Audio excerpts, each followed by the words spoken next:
me. Kill me. Please.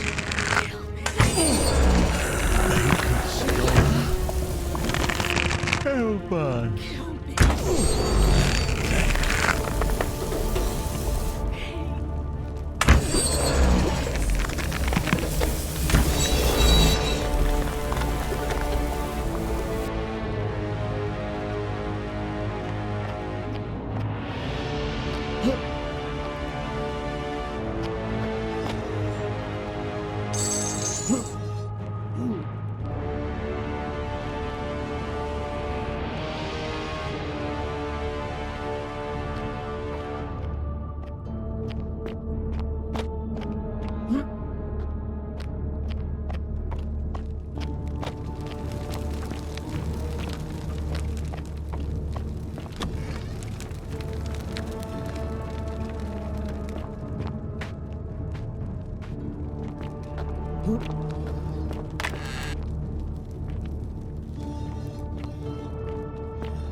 My beloved Galatea, after I learned the terrible truth about the golden statues, I wandered the city as if in a nightmare.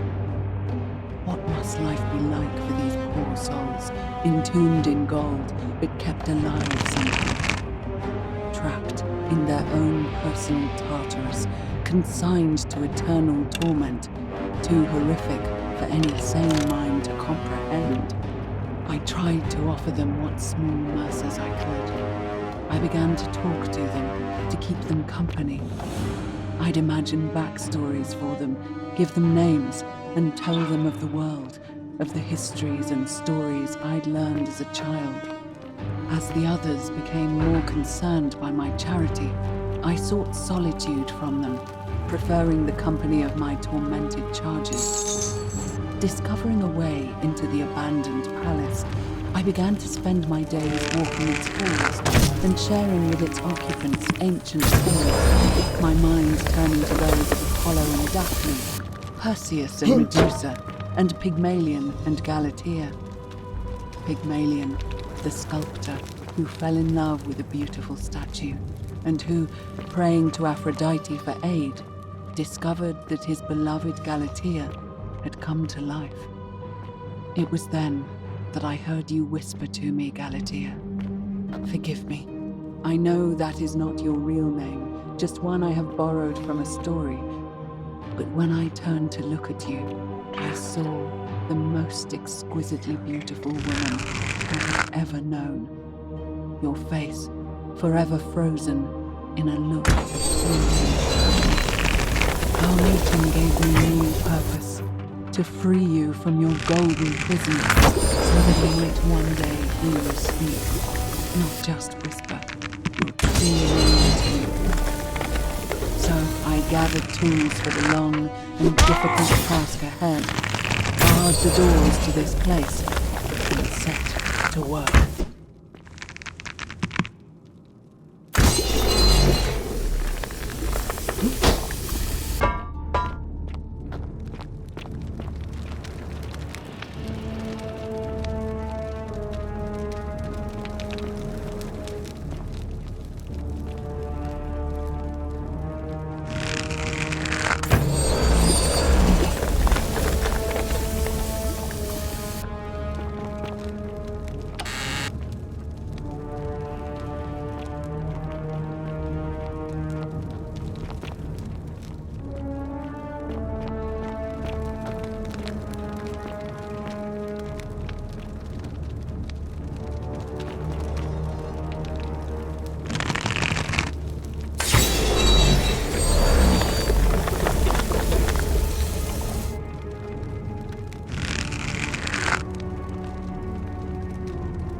Make it stop.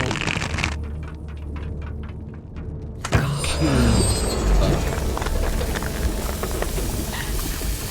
You kill us. Make it stop. Please. Make it stop. Please. You.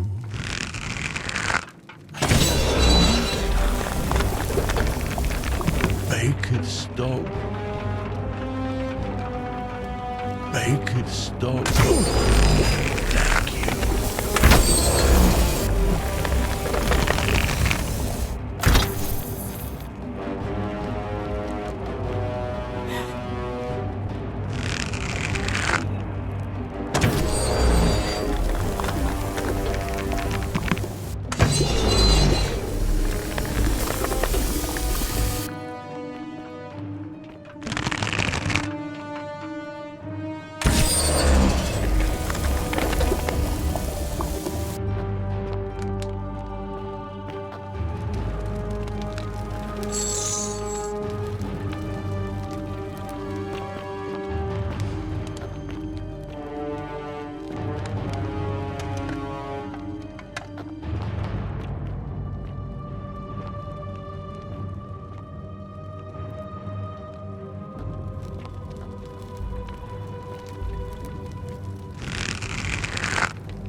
My beloved Galatea, my attempts at freeing these souls from their golden prisons have not been going to plan. My first charge was a Greek woman who I called Iodame after the Athenian turned to stone by Medusa. Drilling through the gold that encased her, I was vindicated by the discovery that beneath half an inch of gold, which is so rigid it must be some kind of alloy, was living flesh. Unfortunately, this golden alloy seems to have fused with aluminum, so removing it exposed the sinew and muscle beneath and appeared to cause her great pain. At first, I braced myself, expecting that inflicting such pain would break the golden rule, and yet, somehow, it did not.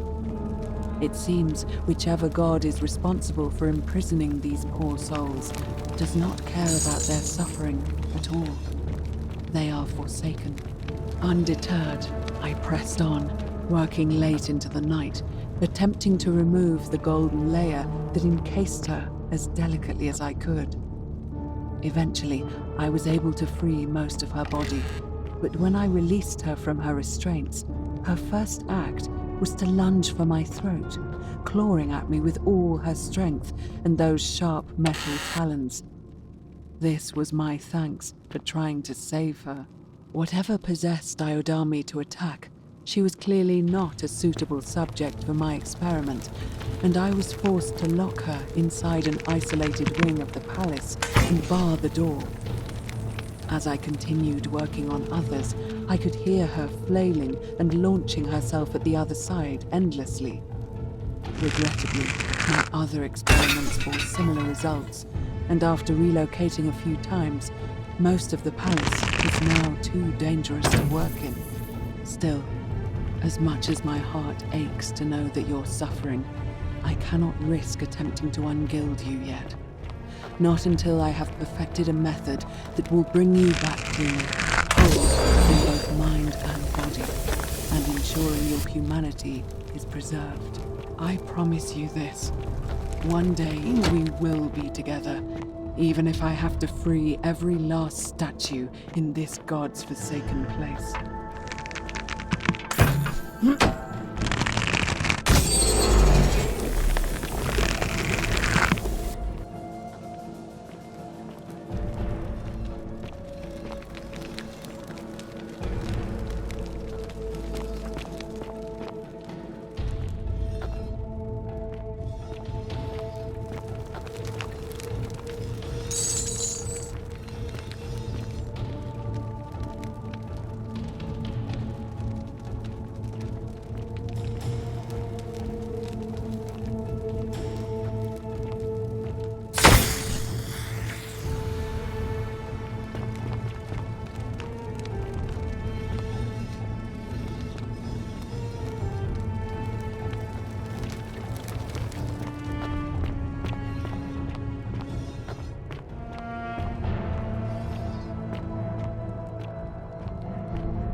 And you must be the wretched snake who broke into my palace and disturbed my experiments. And worst of all, look at what you made me do to her. This never would have happened if you just stayed away. You're going to pay for that.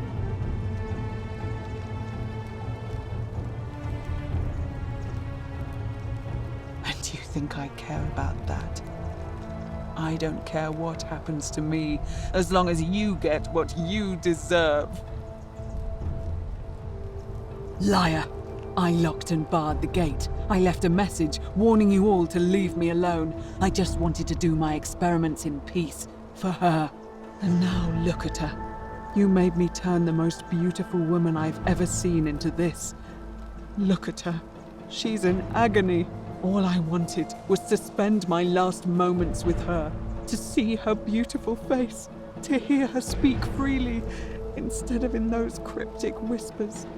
But as soon as I began my work, she stopped whispering to me. And now I discover she started whispering to you instead. What's so special about you?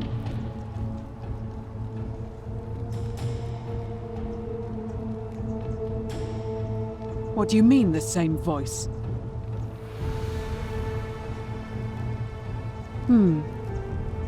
Yes. I remember when they used to whisper to me. They did sound similar. I just thought it was because all voices sound the same when they whisper. But now that I think about it, they were all benevolent and seemed to share a common knowledge. But if these bodies are mere conduits for that one voice, then this body is nobody. And everything I've done here was... Wait, I see what you're doing. You're trying to steal her away from me. Were you planning to wait until I'd done all the hard work, then swoop in? Is that it? Liar! You tried to steal her away from me, and now look what you made me do. Give me one good reason why I shouldn't peel you, too.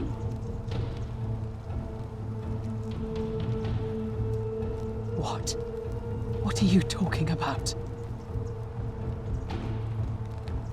Wait. So you're saying you weren't coming for us?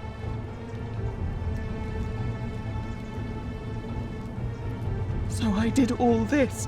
I ruined her. For nothing. What have I done? Oh God, I feel sick. I can't bear the thought of her being like this. And in so much pain. It's the air coming into contact with her flesh. It's agonizing for them. But the only way to fix it will be to break the golden rule and let it run its course. At least that way she'd be golden again, and we'd be together. All it would take is one little cut.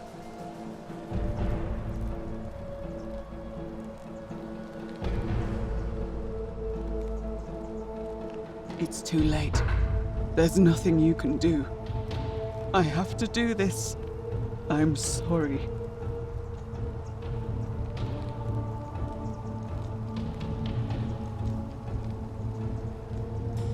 What?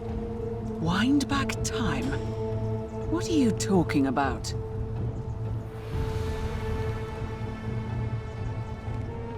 If this is some kind of cruel trick, you'll regret it. The goddess of the cycle of life and renewal, of course. But I'm confused. If you've harnessed the secrets of the gods, why tell me? I see. Well, I'll trust you to honor our bargain. But if you don't, mark my words, I'll break the golden rule and kill you and everyone else in this city. The treatment for rheumatism is willow bark. I believe there's a pot of it already in the Shrine of Apollo. Now, please leave. The door here leads out onto the palace balcony. You should be able to make your way down from there. Go. And never return.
Feeling all right?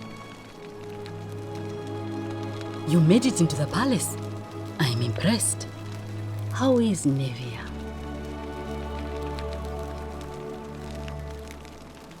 Willowback! I should have known.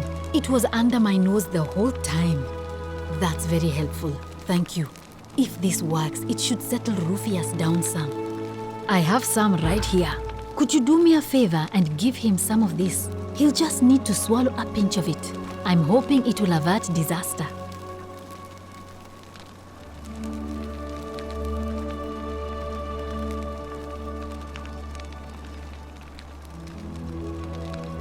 Thank you. I'm really glad you arrived when you did. That's a shame. Thanks again for saving Yulia's life. Apollo smiles upon you.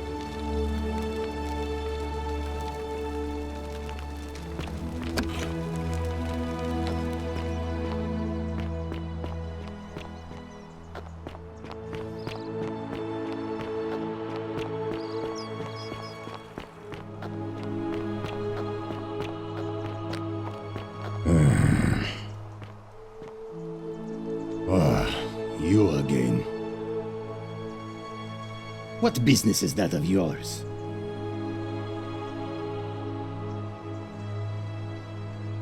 Willowbark. And this will work?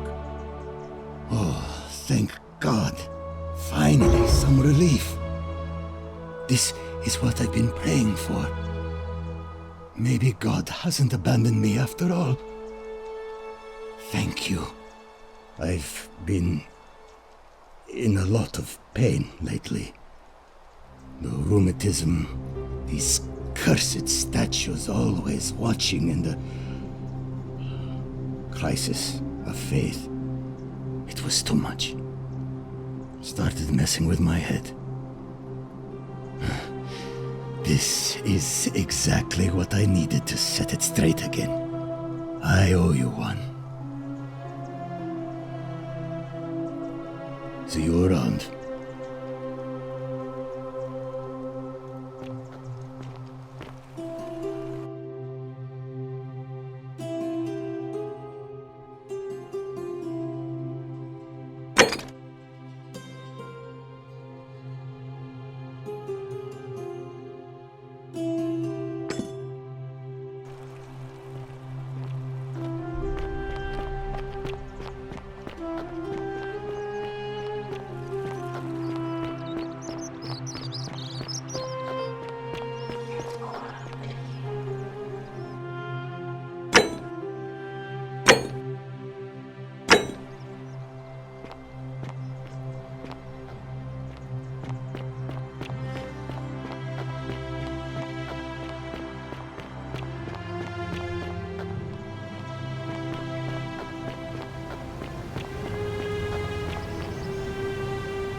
Fortune smile on you, brother.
Ah, you again.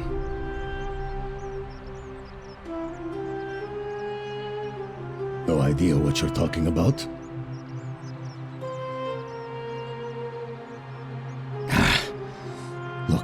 I haven't been at my best lately. I know that. It's the rheumatism. It starts with constant pain in all your joints. Then the pain starts to mess with your head. Makes you angry, mean. I know that's not an excuse for how I acted. But it's the truth. But with the willow bark, I'm already starting to feel like myself again. And I know I said I owe you one. So I'll leave him alone from now on. It's not as if I was ever going to hurt him anyway. I was just lashing out. I'm going to go and clean up the graffiti. Just forget this ever happened. Will you?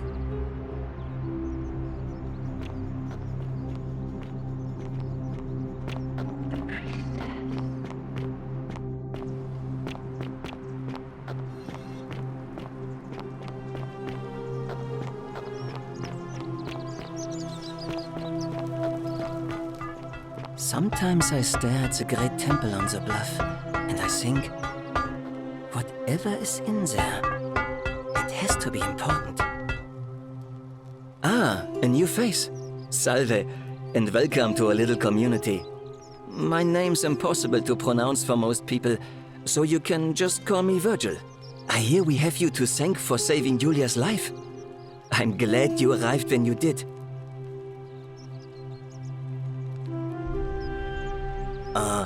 What demon or spirit told you about that? You went snooping in his place? That was risky. We're lucky you didn't cross any lines. Have you spoken to him about it? Really? How did you manage that?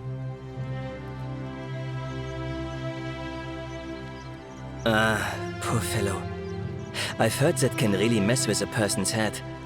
Well done for figuring that out.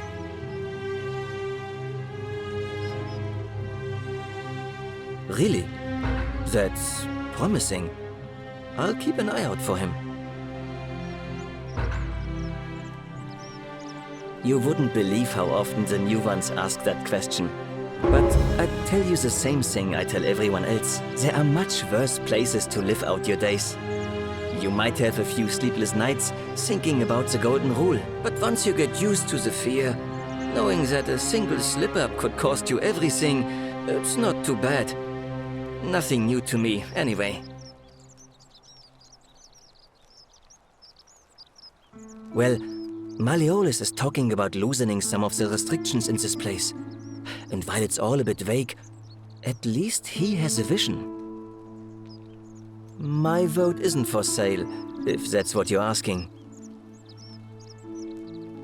Some people say it's divine, the work of a god, but I'm not so sure. It just seems so flawed to me. Like it's distinctly human. I mean, once you've been here long enough, you'll notice people doing things that just seem so wrong to you.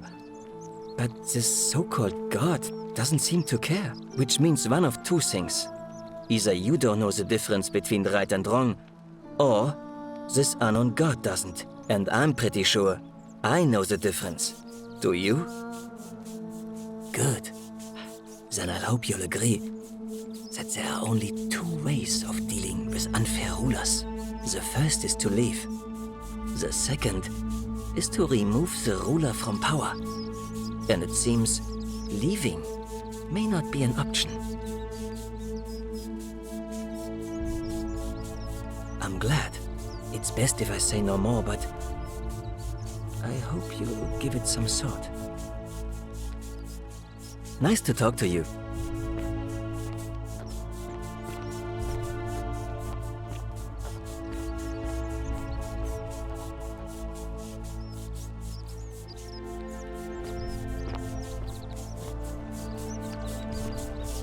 Salve.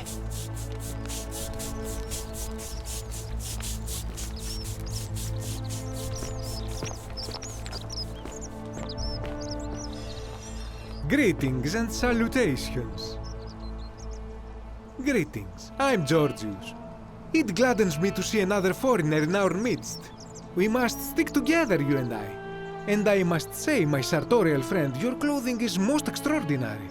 Leather boots in place of sandals, trousers with precise stitching, and such a curious design. I have traveled distant trade routes from the markets of Damascus to the farms of India, and never have I seen anyone dressed quite like you. Tell me, I must know, from which exotic part of the world do you hail?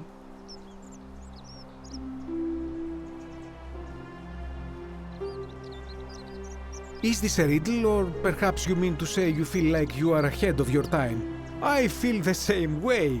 Another reason for us to stick together. We will have much time here to get to know one another. But for now, do you require assistance? I know you do not require clothing, so information perhaps? My story? How kind of you to ask. I am a tailor and I run the humble shop in the forum.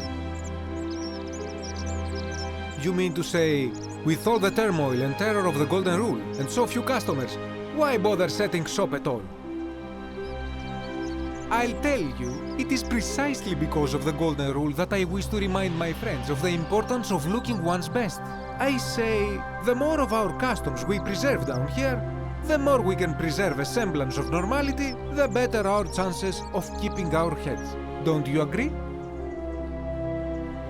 Oh, and there is another reason too. If we all end up as golden statues for future generations to marvel at, I don't know about you, but I would like to look my best. A good question. A very good question indeed. And I would be happy to tell you if only I could remember it clearly myself. I remember I had just been to Rome to sell an extraordinary selection of wares, and drowning in coin, I decided to celebrate my success.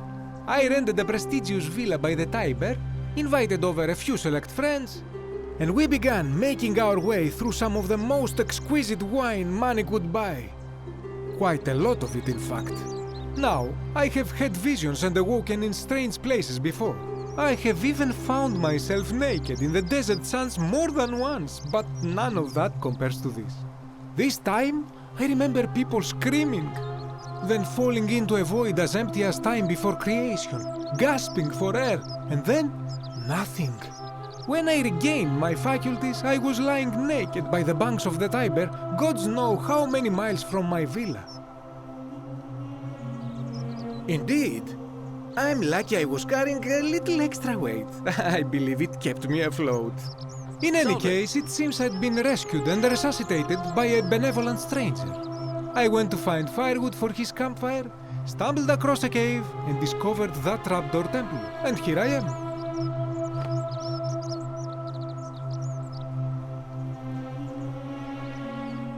Anything you like. Shh! Not so loud! What are you playing at? I must ask you to stop that at once! Have you not been told about the last attempt? Oh, then I suppose this duty falls to me. It is a long story. Of course, the first question any of us asks when we first arrive is, how do I escape? It is only natural after all. And scaling the chasm wall is out of the question, for it is simply too steep and too far. But as they say, if the wind fails, use the oars. And here the second option is to leave the way we came in, through the shaft above the bathhouse. See, the shaft is quite high, but if one gathered up enough wood, one could make a series of ladders and climb one's way out. They have! I am getting to that. There was an attempt, made by resourceful fellows who lived here some years ago. They even decided to keep records of their escape attempt for posterity. Unfortunately, as soon as they began to carry the first ladder down the hallway, they heard a godlike voice shake the entire city, and that, tragically, is where their tale ends. So it seems that to merely attempt escape is to invite the wrath of whichever god oversees this place. And so I say, it is best to not even discuss it aloud.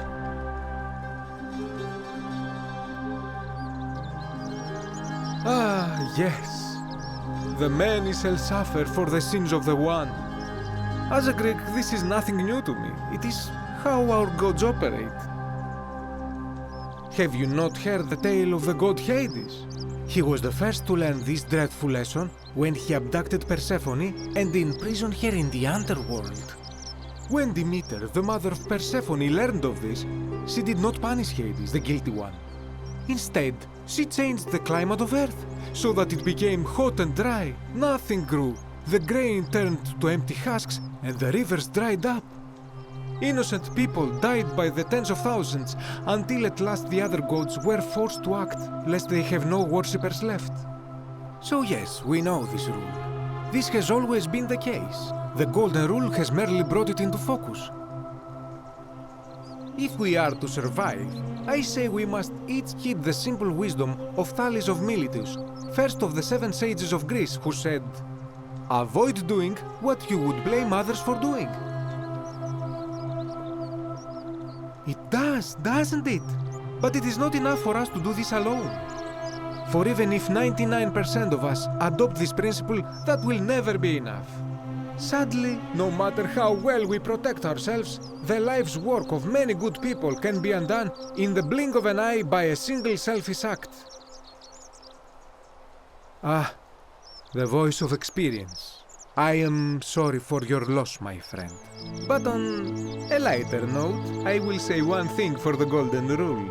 For all their grim and haunting poses, these golden statues do make magnificent models for my clothing, do they not? That, my friend, is quite the dilemma. But after some reflection, I'm leaning toward voting for Malleolus. I do not enjoy the thought of another visit from Domitius if I voted the wrong way. Nothing comes to my mind, my friend.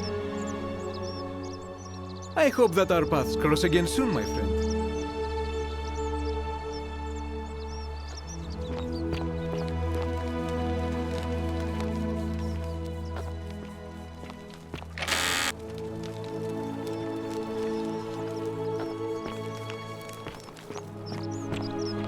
Greetings and salutations.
I hope you're taking care of yourself.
A new face.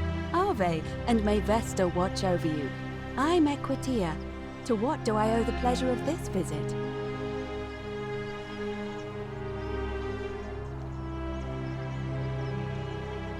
Interesting. I'm not sure why you're telling me, but you've come to the right person. Did you find a pattern then? What have you noticed?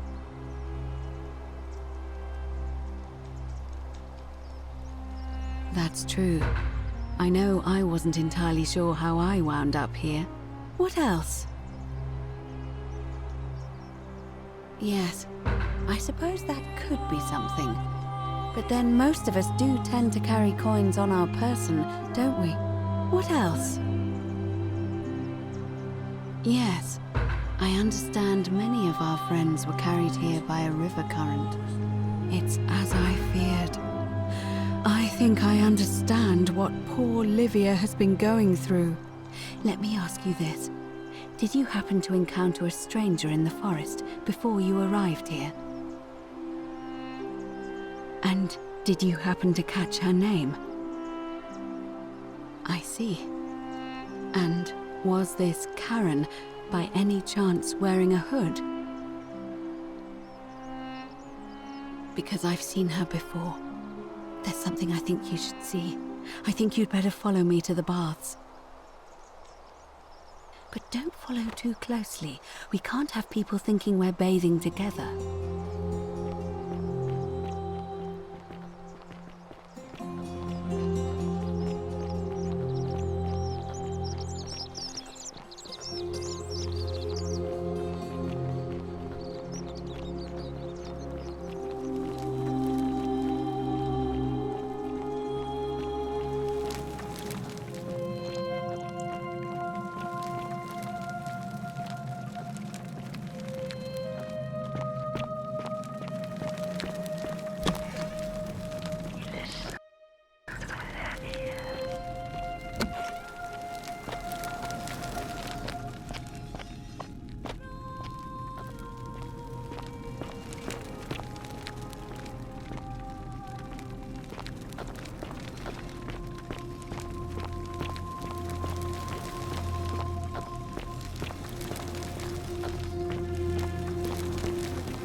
All right, you're here. You were asking how I knew the young woman you met by the river was wearing a hood. Here, look down at the bottom of the baths. It's a little hard to make out in this light. If only we could see. Oh, what a marvelous lamp. But do you see it? Somebody waking up by a river in a forest to find a hooded figure with a coin. It's just as you described it, only your pronunciation is a little off. The name you heard wasn't Karen. It was C-H-A-R-O-N, as in Charon, the ferryman of the dead. Charon, who, in exchange for the right coin, helps the souls of the newly deceased cross the Styx, the river that separates the land of the living from the land of the dead. When I dragged you out of the river, I thought you were never gonna wake up. I checked your pockets for ID, but all I found was some loose change. Feels like I've spent my whole life in a dead-end job with an endless commute. Sorry if I sounded cagey, it's just that I don't always get the best reactions when I introduce myself. My name's Karen. I'm so sorry, my friend. I'm so sorry. I take it you know what this means. I'm afraid so. It's all starting to make sense. All these people whose last memory was running from the fires toward the river. It seems none of them escaped with their lives after all. Perhaps we should be grateful they don't remember their final moments. It also tells us that the Golden Rule is the work of Pluto, the god of the underworld, and why his epithet has always been Father of Riches. I know it's a lot to take in, and you look as if you have questions, so I'll try to answer them if I can. That was my first thought too. In the old stories, the underworld was where the souls of the deceased were taken. But it was also possible for the living to reach it without dying, if they were particularly fearless. So I'm afraid I don't know. Oh, I'm sorry. I keep forgetting you're not from here. If you were Roman, or even Greek, you would know these stories. Each of them is slightly different, whether the storyteller was Plato, Homer, Virgil, or Ovid. But they always involved the souls of the dead meeting a grim ferryman named Charon on the bank of a river. It was said that he'd help the new arrival cross, only if they could pay him with a coin, an obol. That's why it was once our custom to bury our loved ones with a coin in their mouths. Charon's obol, we called it. Of course, an obol was a kind of Greek coin, because we inherited this knowledge from the Greeks.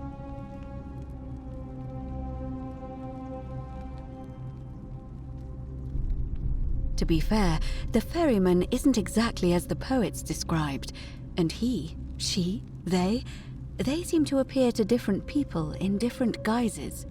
You say you saw a young woman named Karen with a hood, and I once heard Kabash mention a stranger in a ram headdress named Kerti, and Rufius described meeting a stranger named Kumut Tabal wearing an eagle headdress. But whatever form this stranger took, they were always wearing a hood of some sort, and their name always began with a K sound. I suspect the only way you'll solve this riddle is if your paths cross again.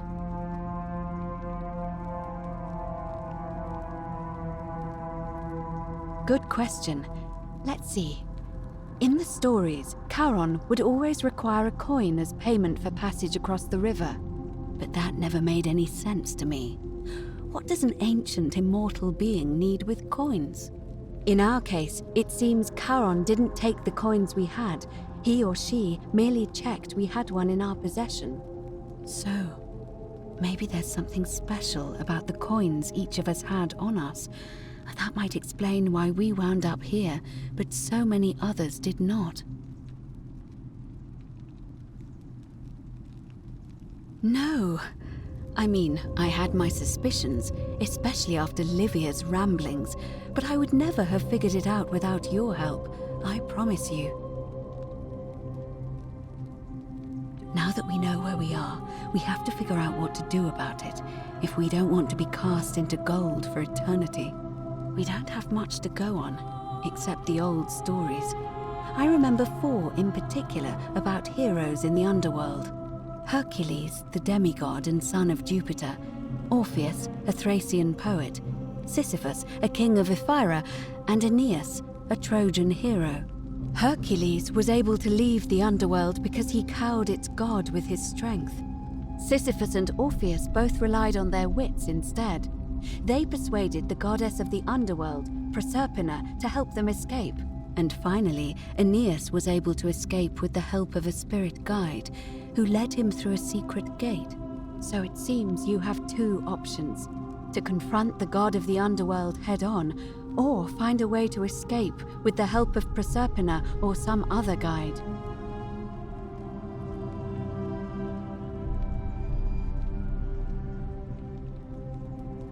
All Romans try to avoid saying it, and the reason is quite simple. He might hear us. You may refer to him as Pluto, if you wish, but you'll only be calling attention to yourself. Do so at your own peril.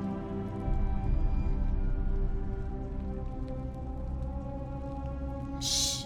Is everyone so blunt where you're from? Oh. That option would be the boldest, but also the only way to learn the truth about the Golden Rule, and maybe even put an end to it. As I said, Hercules managed to overpower the god of the underworld, but he was a demigod. Forgive my candor, but you are no Hercules. Are you telling me that you can? I won't pretend to understand exactly what that means, but if that's true, then perhaps you stand a chance. So, if you want to confront him, I'll help you as much as I can. Who knows? Perhaps your name will be uttered in the same sentence as Hercules one day. But first, you'd need an audience with you-know-who, and for that, you'll need to enter the great temple overlooking the city. The problem is, the door has been sealed shut for as long as I've lived here, and there doesn't even seem to be a keyhole. I suspect the answer lies in the desecrated obelisk in front of it. I'm not sure if you noticed, but there are 4 plaques missing from its base. It looks as though somebody, or a series of somebodies, forcibly removed them, and in doing so, dishonored and angered our divine keeper. If you could recover and replace all 4 of those missing plaques, I imagine he might be willing to receive an audience again. It's the towering stone monument with 4 sides and a pyramid-shaped head that stands before the great temple, a dedication to the god of this place. You'll find them all over Rome, but of course they were looted from Egypt many years ago. It seems one of them made its way here too, although how is a mystery. However, this one is unusual in that each of the 4 sides is decorated in a different style: Roman, Greek, Egyptian, and another I don't recognize. That means you'll need to recover 4 different plaques: Roman, Greek, Egyptian, and a 4th, a mystery plaque. Good question. To answer that, we first need to ask who would have defaced the obelisk in the first place. It would have had the god's name engraved into it, so it may be that whoever desecrated it wanted that name to be forgotten. And there's only one group of people I know of who might want to do that. There's a cult in Rome that often argued there is only one true god. Theirs, of course. They've been known to start fires, as well as deface religious monuments whose existence challenged their beliefs. If I were you, I'd go looking for them. Of course, they've all been in hiding since the fire last year, so finding them won't be easy. But I did hear a rumor they have a secret shrine somewhere in the city. Perhaps, if you could find that, you might be able to recover the Roman plaque. I don't know. But perhaps you should begin your search with the local Greek fellow, Georgius. His store is in the forum. Perhaps Kabash, our Egyptian resident, would be able to tell us. Unfortunately, he disappeared weeks ago. But I did hear Aurelia is peddling rumors about him at the tavern, so perhaps you could talk to her, or just take a look in his room. I'm afraid you're on your own with that one, but perhaps finding the other 3 will illuminate the way.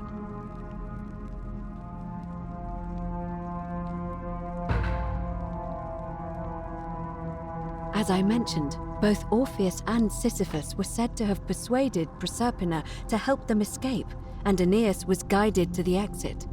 The problem is, those are the stories of a poet, a self-aggrandizing king, and a brawler about their own heroic deeds, so they should be taken with a grain of salt. First, Proserpina.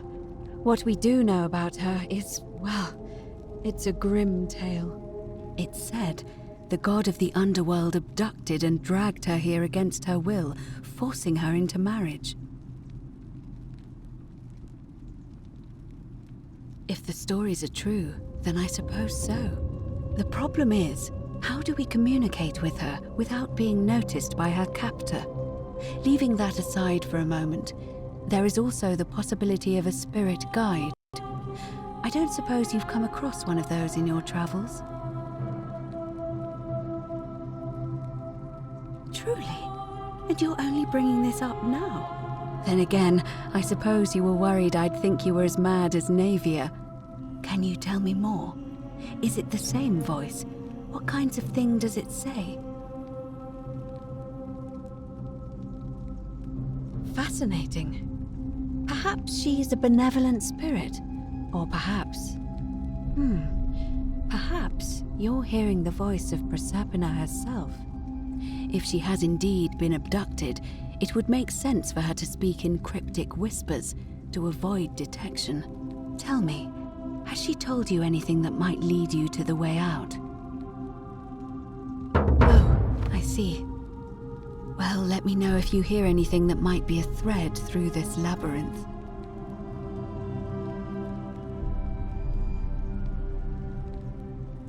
All right. I would suggest not discussing this with anyone. The best we can do for them is to let them remain oblivious for as long as possible. As for Livia, it seems she's been shouldering the weight of this terrible secret all this time. Perhaps it would comfort her to know she's not alone. In any case, time is of the essence, so you'd best begin. May Fortuna guide you. Although you may not need her with Proserpina on your side.